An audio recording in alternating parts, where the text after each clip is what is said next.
Ever get that creepy feeling like someone's peeking over your shoulder when you're online? Like they're reading your emails or watching your every move? Well, that's kind of what a man-in-the-middle attack is like, except it's all happening in the digital world. We're going deep on these MITM attacks today. We'll be talking about how they work, who's at risk, and most importantly, how you can protect yourself. It's a bit like a digital pickpocket, Mm-hmm. someone silently slipping into your online conversations, maybe stealing information or even changing the data you see. And the worst part is you might not even know it's happening until it's too late. Right. Exactly. That's why they're so dangerous. Okay, so let's break it down. How do these attacks actually work? What are the mechanics of a MITM attack? Well, every time you send data online, it gets broken down into these little packets of information, like little digital envelopes. Okay. Hackers can use special tools to intercept those packets, kind of like someone tapping a phone line. Oh. It's called packet sniffing, and they can use it to steal passwords, credit card details, pretty much anything you're sending online. That's seriously scary. So are there other techniques besides just listening in on those packets? Oh yeah, tons. Imagine you step away from your computer for a minute. Maybe you left your online banking session open. A hacker using session hijacking could slip right in and take over your account. While you're gone. Yeah, like someone stealing your seat at a concert while you go grab a drink. Wow, so they're basically becoming you in the digital world. Yeah, pretty much. And then there's DNS spoofing, which messes with the way your computer finds websites. DNS spoofing. Think of it like giving someone the wrong directions on purpose.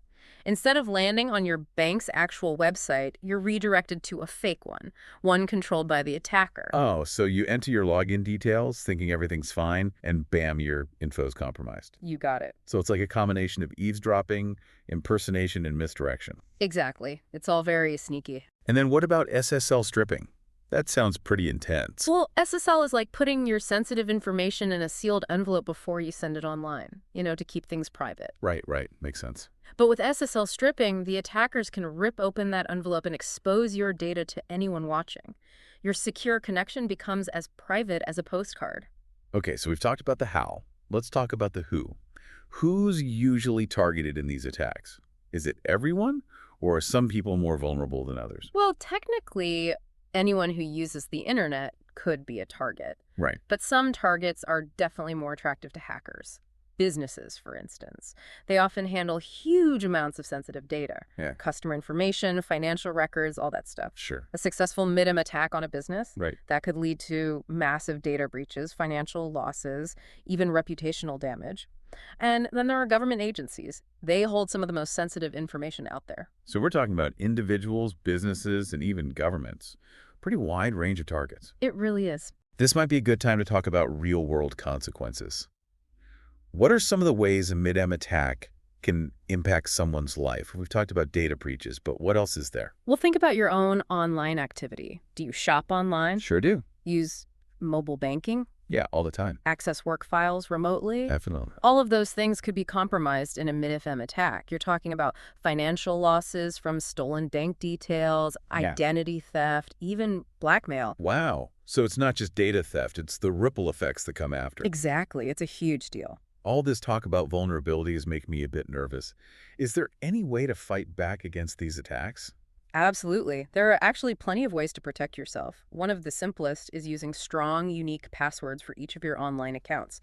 Think of it like having a different lock for every door in your house. Makes sense. I'm also hearing a lot about multi-factor authentication. What exactly is that? Multi-factor authentication. It's like adding a deadbolt to those locks. Even if someone gets your password, they still need a second form of verification. Usually it's a code sent to your phone or email. Just an extra layer of security. Okay, so strong passwords, multi-factor authentication. Got it. What about public Wi-Fi? Should we be avoiding that? You're right to be cautious about that.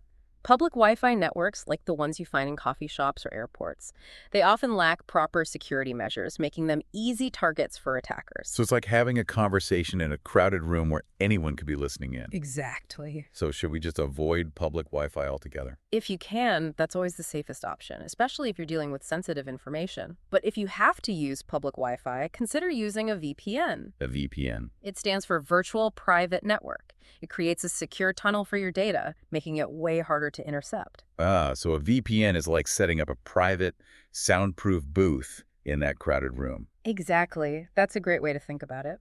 You mentioned encrypted tunnels, which reminds me of SSL certificates. I know we talked about SSL stripping earlier, but how can you tell if you have a legitimate, secure connection in the first place?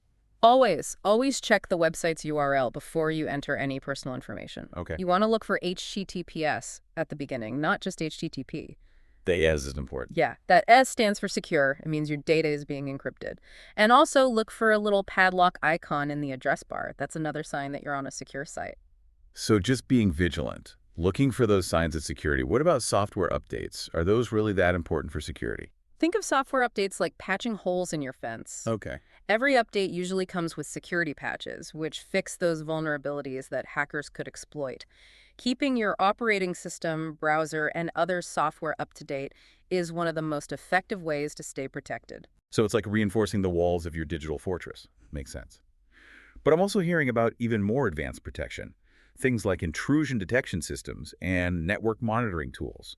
Are these things only for big companies, or can regular people use them too? Intrusion detection systems, or IDSs, are like having a security guard for your network. They're constantly monitoring for suspicious activity, and they'll alert you to any potential attacks. So they're like an extra set of eyes always watching over your network. Yeah, pretty much. And then there are network monitoring tools, which give you a deeper look into your network traffic. They can help you identify any unusual patterns, track bandwidth usage, and pinpoint potential security vulnerabilities. So these tools sound really valuable for businesses, but what about everyday users? Are there options for us too? While many of these tools are designed for businesses, there are some options for individuals who want that extra layer of protection. And let's not forget about the basics: antivirus and anti-malware software.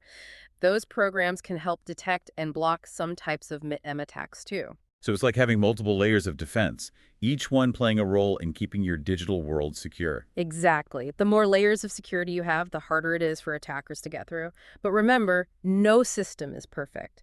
The cybersecurity world is always changing, so staying informed and adapting is key. Which brings us to the future of MITM attacks. What trends are you seeing out there, and what new challenges do you think we'll be facing as technology keeps advancing? One of the biggest trends is that attacks are getting more and more sophisticated, and AI is a big part of that. Imagine an AI-powered MITM attack that can adapt and learn from its environment, making it even harder to detect and prevent. AI being used for attacks. That sounds a bit like a sci-fi movie. It might sound futuristic, but it's something we need to be ready for. Hackers can use AI to automate their attacks, making them faster, more efficient, and much harder to spot. But AI is a double-edged sword. It can also help us develop better defenses. So it's a constant race between attackers and defenders, with AI playing a role on both sides. Exactly. Another challenge we'll face is the growing number of IoT devices. IoT. The Internet of Things. Right, right. As we connect more and more devices to the Internet Think smart homes, connected cars were creating more entry points for attackers. And a lot of these devices have weak security, making them vulnerable to MIDO attacks. So our increasingly connected world comes with its own security risks. Absolutely. We need to be aware of those risks and take steps to protect ourselves. And that's where companies like Stonefly come in. We offer a range of solutions designed to keep your data safe. Things like air-gapped and immutable storage. This ensures that your backups are protected even during an attack. These solutions, along with our hyper-converged infrastructure, backup and disaster recovery, AI storage, and cloud solutions, offer a comprehensive approach to cybersecurity. You can learn more about our appliances by contacting us at sales@stonefly.com or visiting www.stonefly.com. It sounds like staying informed and adapting our security practices is more crucial than ever. It really is. But before we get into those strategies, I think it's important to talk about the human factor in all of this. You're right. Technology is only part of the equation. It's people who make decisions that can either strengthen or weaken security. So even with the best security technology, human error can still be a problem. Unfortunately, yes. And that's why security awareness training is so important for employees. They need to understand things like strong passwords, multi-factor authentication, how to recognize phishing attempts, and how to avoid suspicious links. So it's about making sure people know how to use the tools effectively and how to identify threats. Exactly. When employees are informed and engaged, they become part of the defense. It's about creating a culture of security awareness where everyone understands their role in protecting data. It sounds like a team effort. Everyone needs to be involved. Exactly, and that awareness needs to go beyond the workplace too. We all use technology in our personal lives, so we all need to be careful. So it's about taking responsibility for our own digital security, both at work and at home. But as individuals, it can be hard to know where to start. What are some basic things that anyone can do to improve their security? One of the most important things you can do is to enable multi-factor authentication whenever you can. It makes it much harder for hackers to get into your accounts, even if they have your password. That's a good one. I'll admit, I've been putting that off, but I'm going to make it a priority now. What else can we do? Be careful about the information you share online. Think twice before you post personal details on social media and be wary of phishing attempts. So a little bit of healthy skepticism can go a long way. Definitely. And don't forget about software updates. Those updates often have crucial security patches that protect you from vulnerabilities. It's like locking your doors in Windows. It's a simple step that can make a big difference. It's all starting to make sense. It's not just about technical solutions. It's about being aware and taking those proactive steps to protect yourself. You got it. It feels like we've only scratched the surface of this topic, but I think we've laid a good foundation for understanding the threats and how to approach them. It's like being a digital detective, you know? We got to learn how to spot those little clues that tell us something's not quite right. Okay, I like that. Let's put on our detective hats. What are some of those telltale signs that might tip us off that a MITM attack is happening? Well, one of the first things you might notice is that your network starts acting weird. You know, sudden slowdowns, maybe your connection keeps dropping, or you get redirected to a page you weren't expecting. Those could all be signs that someone's messing with your connection. So if my internet's being flaky, that's a red flag. Yeah, could be. It's always worth checking out if your network suddenly changes for no reason. Another thing to watch out for is those SSL certificate warnings. You know how your browser usually shows that padlock icon to let you know a connection is secure? Oh yeah, I always look for that padlock. Good. But sometimes you might see a warning message pop up saying that the website's certificate is invalid or untrusted. That could be a sign that someone's trying to intercept your data. Got it. So if I see one of those warnings, I should stop right there and not enter any information. Exactly. Don't enter anything, especially personal information or login details, if you're getting a certificate warning. The best thing to do is contact the website owner directly through a different channel and double check if there's a problem. Good advice. Okay, so unusual network behavior, certificate warnings. Got it. Anything else we should be on the lookout for? Keep an eye out for those unexpected pop-up messages, especially if they're asking for your login credentials or other sensitive information. Oh, those are the worst. Legitimate websites rarely use pop-ups for that sort of thing, so it's best to be super suspicious. So if a pop-up suddenly appears demanding I re-enter my password, it's probably a trap. Most likely, yeah.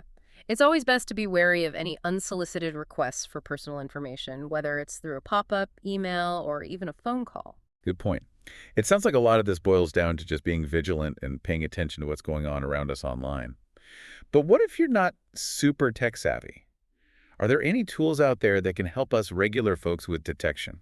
Oh, absolutely. There are tons of tools and technologies out there specifically designed to detect and prevent MITM attacks, like intrusion detection systems or IDSs. They're like security guards for your network, always on the lookout for suspicious activity. So they're like an extra set of eyes watching over your network 24/7. Yeah, exactly. And then you've got network monitoring tools. These give you a deeper dive into your network traffic, letting you spot unusual patterns, track bandwidth usage, and find those potential bottlenecks or security weaknesses. Those tools sound like they'd be super valuable for businesses that rely heavily on their networks.